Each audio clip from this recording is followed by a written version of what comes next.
છો? આશા રાખું છું કે તમે બધા સહકુશળ હશો. હું પણ સહકુશળ છું.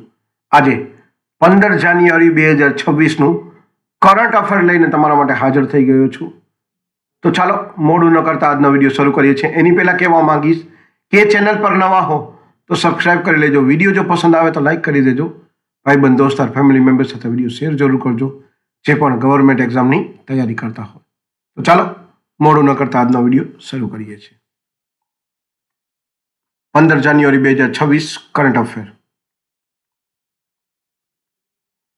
પહેલો પ્રશ્ન છે, સુરક્ષા, બચાવ અને અગ્નિ સુરક્ષા ક્ષેત્રની વિશ્વની સૌથી મોટી પ્રદર્શનની ઇન્ટરસેક 2026 ક્યાં યોજાઈ? સાચો જવાબ છે દુબઈમાં. બીજો પ્રશ્ન છે, ભારતીય હવામાન વિભાગ એટલે કે IMD નો 151મો સ્થાપના દિવસ ક્યારે ઉજવાશે? સાચો જવાબ છે 14 જાન્યુઆરી 2026. ત્રીજો પ્રશ્ન છે, દરભંગા રાજની અંતિમ મહારાણી કામસુંદરી દેવીનું અવસાન કેટલા વર્ષની ઉંમરે થયું? સાચો જવાબ છે 93 વર્ષની ઉંમરે. ચોથો પ્રશ્ન છે, 25મો અખિલ ભારતીય મુખ્ય બંદરોનો સાંસ્કૃતિક મહોત્સવ કયા રાજ્યમાં યોજાયો?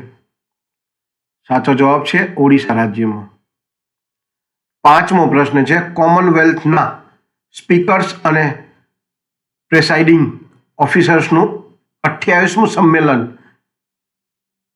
કયો દેશ આયોજિત કરશે?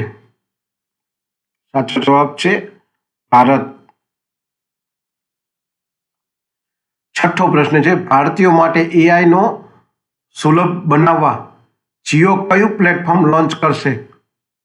સાચો જવાબ છે પીપલ ફર્સ્ટ AI પ્લેટફોર્મ. સાતમો પ્રશ્ન છે, ભારતીય સેનાએ પોતાના લોજિસ્ટિક ઇકોસિસ્ટમને આધુનિક બનાવવા કયું પ્લેટફોર્મ લોન્ચ કર્યું? સાચો જવાબ છે DIME પ્લેટફોર્મ. આઠમો પ્રશ્ન છે, નવું મુંબઈ ઇન્ટરનેશનલ એરપોર્ટનું નામ બદલીને કોના નામ પર રાખવાની જાહેરાત થઈ? સાચો જવાબ છે DB પાટીલ. નવમો પ્રશ્ન છે, બોડા તહેવારની શરૂઆત હટ્ટી જનજાતિ દ્વારા કયા રાજ્યમાં કરવામાં આવી? સાચો જવાબ છે હિમાચલ પ્રદેશમાં. 10મો અને છેલ્લો પ્રશ્ન છે, ખેલો ઇન્ડિયા બીચ ગેમ્સ 2026માં પ્રથમ સ્થાન કયા રાજ્યએ મેળવ્યું? સાચો જવાબ છે કર્ણાટક. તો આ હતો 15 જાન્યુઆરી 2026નું કરંટ અફેર. જો આ વિડીયો તમને ગમ્યો હોય તો વિડીયોને એક લાઇક કરી દેજો. ચેનલ પર નવા હો તો સબસ્ક્રાઇબ કરી દેજો. ભાઈબંધ દોસ્તાર ફેમિલી મેમ્બર સાથે વિડીયો શેર કરવાનું બિલકુલ ન ભૂલતા જે પણ ગવર્મેન્ટ એક્ઝામની તૈયારી કરતા હોય. આજ માટે આટલું જ.